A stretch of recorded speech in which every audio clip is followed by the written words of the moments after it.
Many moons ago, I used to work for a company, TIAA, and I would counsel individuals on their retirement plans. Now, this was a job I had right out of college, and I had barely taken any type of financial planning courses.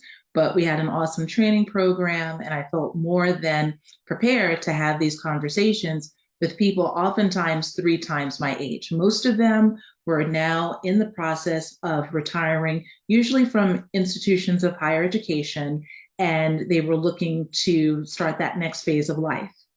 What I also saw was that a number of these individuals, when they passed away, and typically it was the husband, the spouse, typically the wife, would come to the office and really just be at a loss as to what to do next. They had no idea about the retirement plan, they had no idea about how things were invested.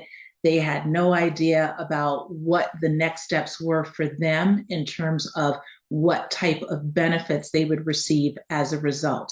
And at that tender age, I was in my early 20s, but it was a gift to have that experience because I quickly realized that we cannot put to chance, especially as women, we cannot put to chance this idea of planning for our future and relying on someone else to kind of make all the calls, and we are in the dark about what is going on. So that was my first introduction into this world of finance and money and understanding what it was all about. And again, I was incredibly thankful to have that experience.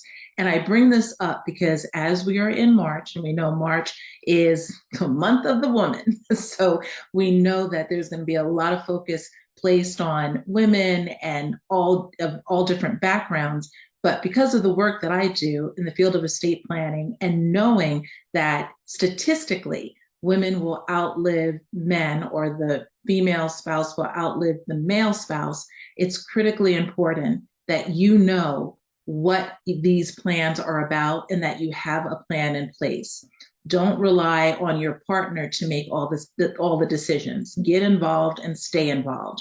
And so I always want to be a champion of education, whether it's a young person or an older person. I want to make sure that all voices, all opinions, all questions are being brought to the table and that they have a place and that they're getting the answers that they need. So, all of that to say is, as we continue along in the month of March, I will do additional videos focused on this aspect, but just know that we as women need to take charge and make sure we understand what is going on, not only with our finances, but what happens if our partner or loved one were to pass away or become disabled and lose capacity. What plans are in place to make sure that everyone is protected? Until the next time, I'm Michelle Adams with the Law Office of Michelle Adams. Take good care.